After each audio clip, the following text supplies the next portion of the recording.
You are not the future of the church. You are the present. This is adapted from a sermon taken from the Sermon Central Youth Series. This sermon was contributed by Paul Basehore on 13 August 2014. You are not the future of the church. You are the present. Don't wait until you're adults to make a difference for the kingdom of God. Do it now. Ecclesiastes 11 verses 9 to 10 read, "Rejoice, young person, while you are young. Your heart should make you happy in your prime.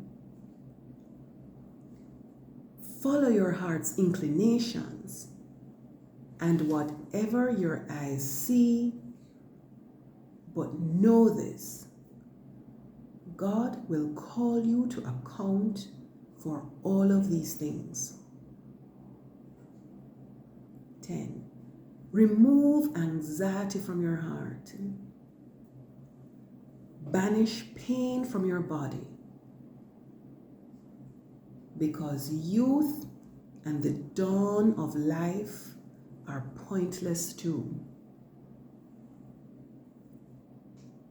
And in 1 Timothy 4 verse 12, it says, "Don't let anyone look down on you because you are young. Instead, set an example for the believers through your speech, behavior, love, faith, and by being sexually pure."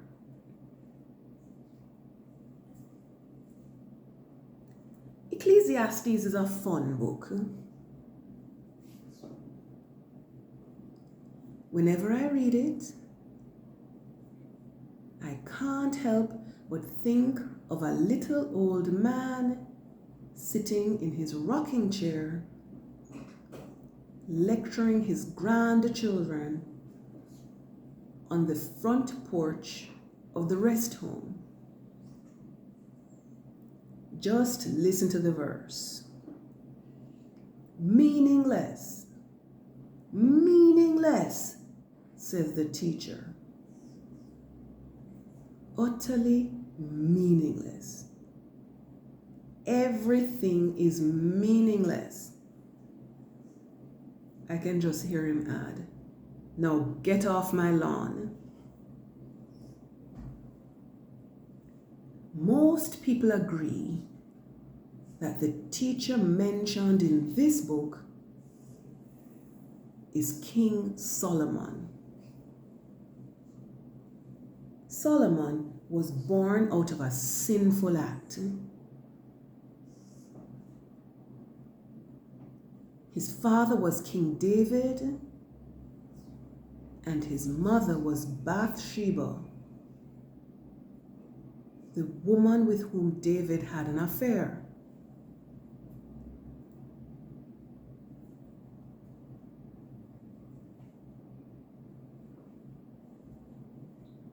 Despite this, God blessed Solomon and made him king after David died. One night, after offering 1,000 sacrifices,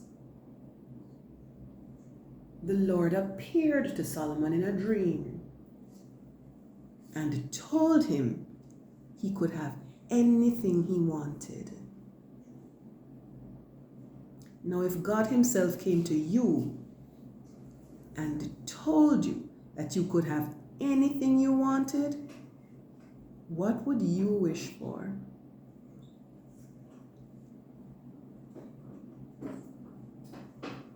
Money? Long life? Would you wish that the people you don't like, the people who mistreat you, would have some sort of punishment? I don't know what I would, but Solomon wished for wisdom and discernment. Because of this, Solomon is still known as the wisest man who ever lived. So if the wisest man who ever lived says that everything is meaningless, shouldn't we listen? It is interesting to note that while Solomon was wise, he still sinned greatly. Solomon had 700 wives and 300 concubines.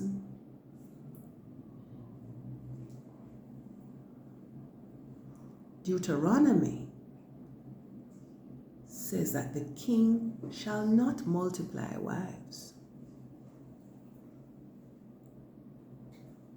If that sin wasn't bad enough, he allowed their influence to lead him into idolatry. He got to the point where he was more concerned with acquiring more wealth and power than seeking the face of God.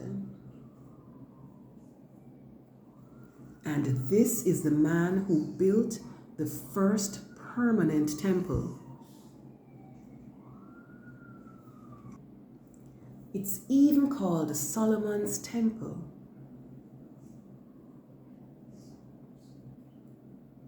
When Solomon grew old, though, he began to realize what was important. He became a kind of philosopher, writing books explaining his views. One of these books is Ecclesiastes.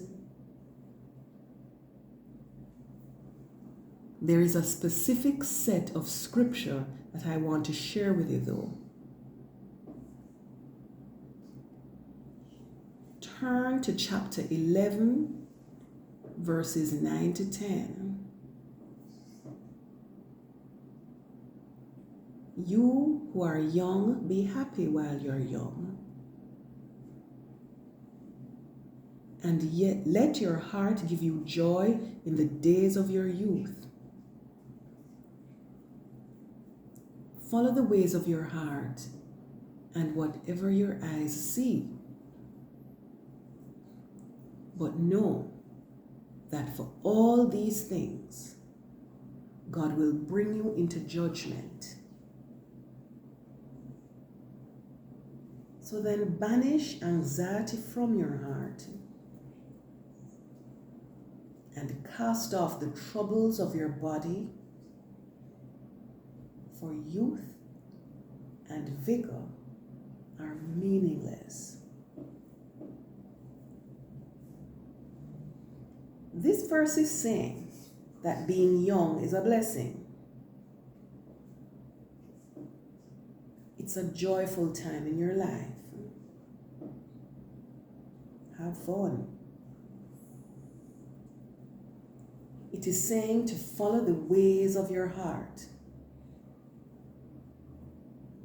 Well, if your heart seeks God, you will follow God.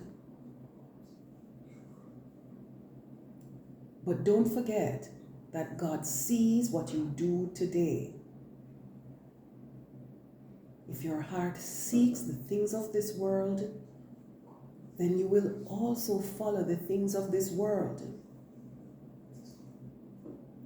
Verse 10 is a little different, though.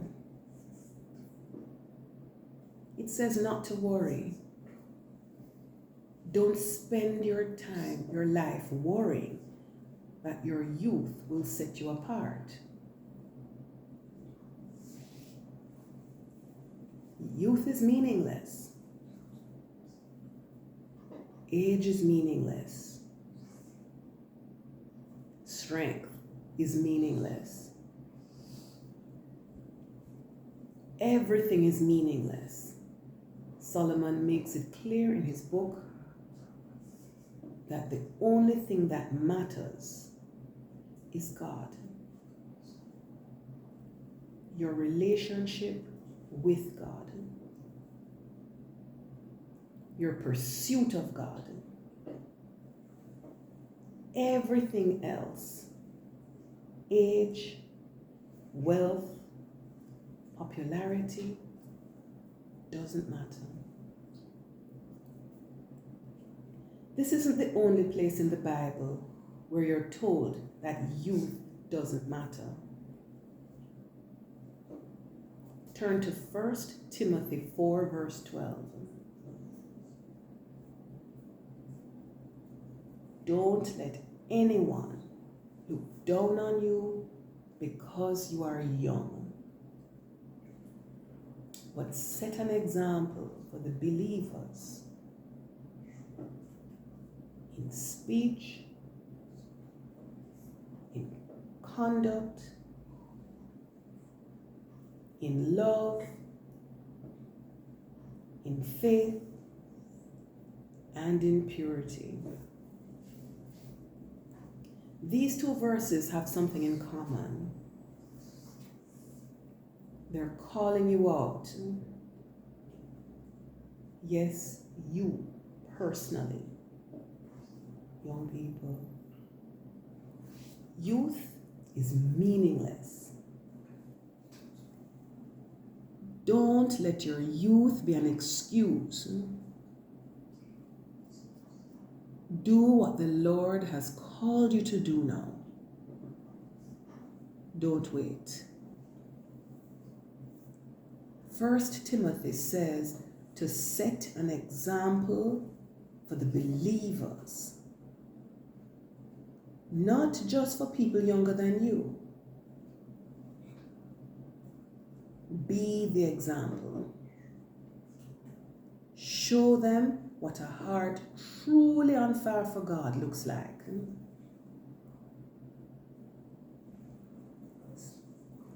Set an example in speech. That's more than just not cussing. If someone talks to you, don't just give them a one-word answer or grunt. Carry on a conversation. Be polite and respectful. If they didn't want to talk to you, they wouldn't have started the conversation. This goes for your friends, your family, even your teachers. If they're getting on you for something, don't talk back. Be respectful and let them see what makes you different from everyone else. Set an example in conduct. You know what is right and what is wrong. You know that making fun of that person isn't right. Or skipping class isn't right. Set the example. Teenagers often get a bad reputation. Prove these people wrong. Set an example in love. Speak love. Show love. Remember 1 Corinthians chapter 13. Make that your daily motto. Show everyone around you the type of love that Jesus showed you.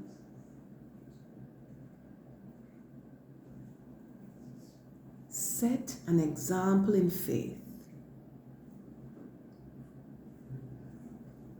If people are coming up to the altar to pray, be bold. Go up and pray with them and pray for them.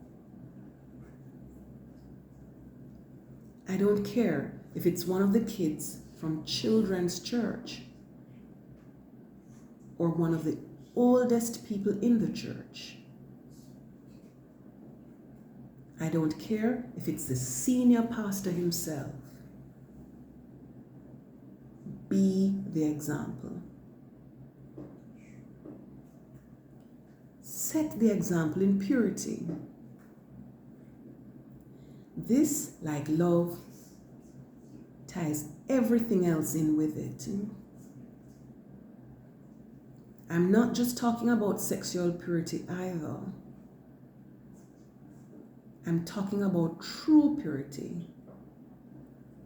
The type of purity that is the result of Christ washing away all your sins. It's difficult to be pure if you're sinning. It's difficult to be pure if you're not being polite and respectful to others. It is difficult to be pure if you're doing things you know are wrong. It's difficult to be pure if you're speaking hate and death instead of love and life to others. It's difficult to be pure if you're not being faithful to what God is telling you at that moment. To be honest, it's just difficult to be pure. But that's okay. You know how to overcome difficult obstacles in your path. First you pray, then you do it. That still applies here. So the main idea of this reflection is you are not the future of the church. You are the present. Don't wait until you are adults to make a difference for the kingdom of God. Do it now. Amen.